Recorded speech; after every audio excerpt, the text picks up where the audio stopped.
a kind of American dream girl, Karl Lagerfeld once said about Blake Lively.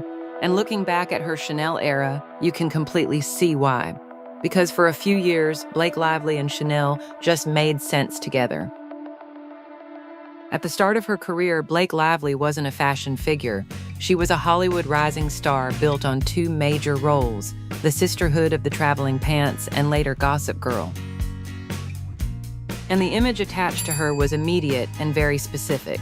California softness, blonde, effortless beauty, casual glamour, the kind of girl who looked more comfortable in sunlight than in a couture fitting room.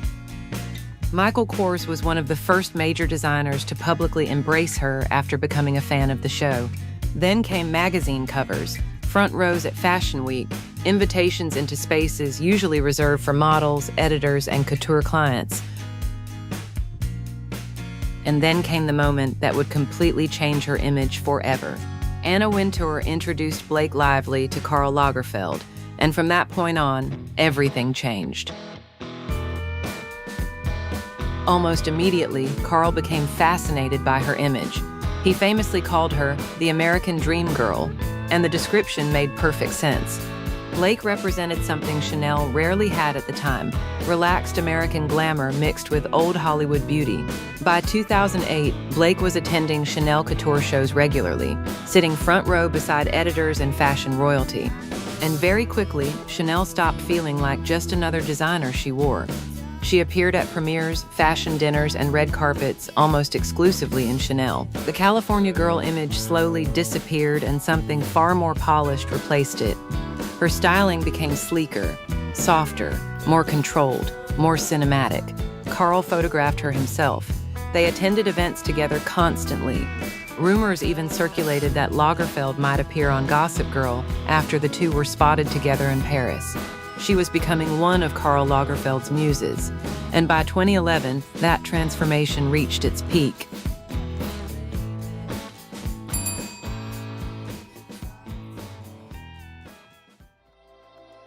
In 2011, Blake Lively officially became the face of Chanel's Mademoiselle handbag campaign.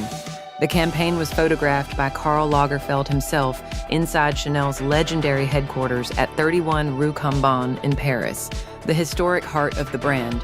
Surrounded by mirrored staircases, black lacquered interiors, and couture history, Blake no longer looked like a television actress stepping into luxury fashion.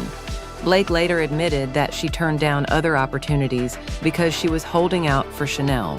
To her, this wasn't just another endorsement deal. Chanel represented something larger: elegance, legacy, permanence. At the same time, her public image reached another level entirely. That same year, Blake attended the Met Gala on the arm of Karl Lagerfeld himself, one of the clearest signs possible that she had entered Chanel's inner circle. Few celebrities ever reached that level of closeness with Karl, and visually, her style transformed completely during this era. The boho energy of early Blake disappeared almost overnight. In its place came sculpted couture silhouettes, shimmering sequins, soft champagne tones, dramatic embroidery, delicate feathers, and old Hollywood glamour that felt timeless instead of trendy. And slowly, the California girl image stopped being visible at all. Every red carpet, every appearance, every photograph started to feel like part of a single, controlled vision. Not a celebrity trying on fashion, but a woman being defined by it. And that was the iconic Chanel era of Blake Lively.